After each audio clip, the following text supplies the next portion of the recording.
Forgotten America now has a voice. America's Voice, Steve Gruber.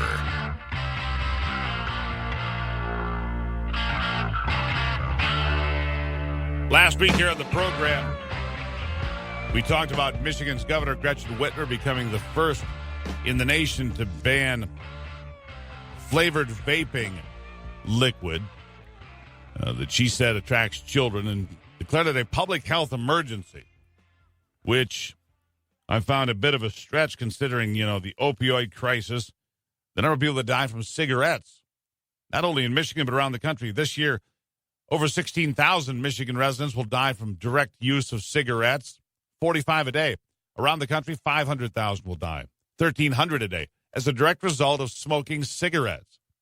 Vaping, yes, it's caused some health issues, and if that many people are doing it that intensely, yes, you're going to have some issues, but a public health crisis, I'm not sure that was the right thing to do. Jeff Stier, senior fellow at the Consumer Choice Center, also a policy advisor at the Heartland Institute, joining me. Jeff, welcome back.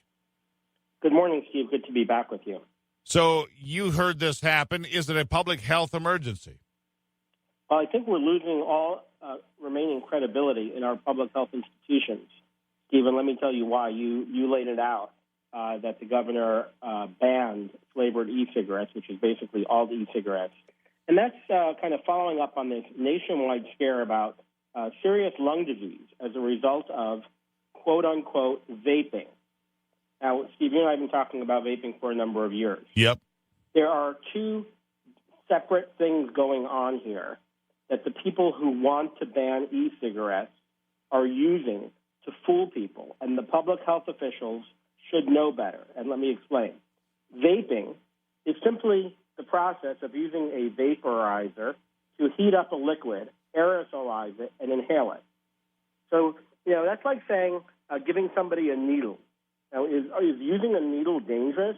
Well, if you're using illegal street drugs and a dirty needle, that's dangerous.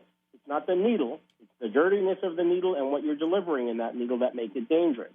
If, however, you're getting an immunization, that's good, even though you're getting it through a needle.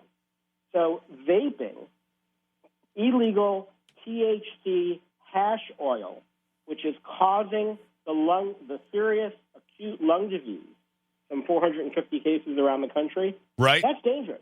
Right. Well, here's the thing. Here's what's crazy about it, Jeff, and you know this. In states like Michigan and states across the country, recreational marijuana is becoming legal. Medicinal marijuana becoming legal. A lot of these products you talk about have been made to be legal.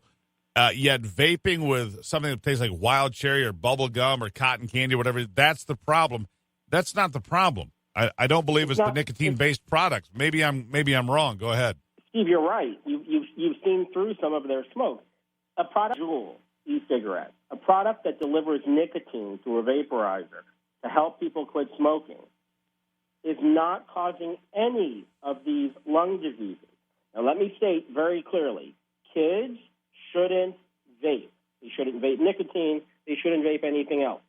But the cases that are causing acute lung disease around the country have nothing to do with e-cigarettes as we know them, nicotine products. It has to do with THC oils. It's an oil-based product that's illicit. Even though you may have some legalization of marijuana, we're not talking about people getting serious lung disease from smoking a joint. It's from using THC hash oil that's made usually in someone's garage or basement, and they don't know what they're doing, and it's dangerous.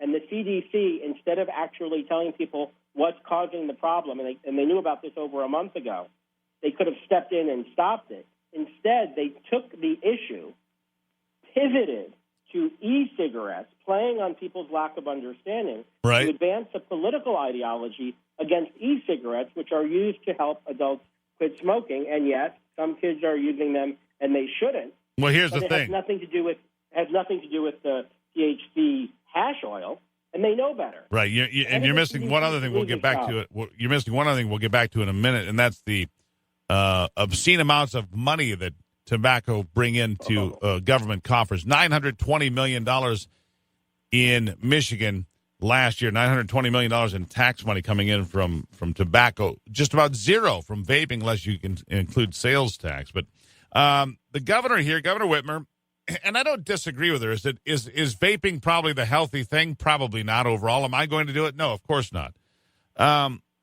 But when you look at the rationale, well, it's flavored, it's bubble gum, it's tutti frutti or whatever it is, and she says that's attracting children. Well, what about flavored marijuana gummies? What about flavored vodka or spiked, hard cider and things like this? These are also flavored items that are supposed to be for adults only, and yet they could be attracting children. What's the difference? Of course, Steve. The difference is, as you stated, there's a lot of tax money involved. But let me be perfectly clear what's happening now in Michigan, and your governor trying to ban flavored e-cigarettes. And first of all e-cigarettes have flavors. You can't have an e-cigarette without flavor. Nobody would use it. And we want people who smoke to use it to lower their risk from combustible cigarettes to a vapor, which is far less harmful. Yet at the same time, we don't want kids to use it. Steve, it's illegal in Michigan. It's illegal across the country to sell e-cigarettes to minors. Sales of e-cigarettes are already banned. So what you've done now by banning flavored e-cigarettes, which is basically all of them, to everybody, not just minors. Correct. Is you've changed one thing. You've not, because it was already illegal to sell to minors. Now, it's illegal to sell e-cigarettes to adults. That's the only change taking place as a result of the governor's ban, and that's precisely the audience that we want to have access to these harm reduction products. San Francisco did the same thing, right? You guys are in the same category now as San Francisco. It makes no sense because it's already illegal. And what makes you think if it didn't work last time, the ban on sales to minors, that a ban on sales to everyone is going to work? Right? It's the use of the public health emergency. To these products. Jeff Stier here, senior fellow at the Consumer Choice Center, also a policy advisor at the Heartland Institute. Jeff, what bothers me? What bothers me is the use of the public health emergency. I mean, I look at the number of people that are dying in this country from opioid overdoses and addiction to street drugs. 75,000 in America last year. Might be higher, but that's somewhere around the official number. 500,000 will die here from cigarettes this year, 1,300 today, 45 of those in Michigan. When I look at a public health emergency, the vaping, yes, it's tragic that some people have died and died recently, but as you say, most of that's from misusing the product. Vaping doesn't even rise to the top 5 public health emergencies from what I can tell. Several people fall off from ladders today and get killed today. Ladders are a bigger public health emergency than is vaping. I'll give you the last word. But, Steve, while you're right, it's worse than that. I started the segment by saying it's a public health emergency that we're losing credibility in the public health community. It's important because of the very real problems you mentioned. We need to have a public health infrastructure in this country, state officials that we can trust. And right now they're not using an abundance of caution by banning e-cigarettes. They're using an abundance of chicanery. They're trying to fool us into thinking that the problem of vaping is one related to nicotine, when in fact it's one related to illegal THC hash oil, and then trying to get political points off that. Mm-hmm. And they are going to lose their credibility, and we're going to be left with a public who, for good reason, doesn't trust our public health. Yeah, we'll be complete skeptics.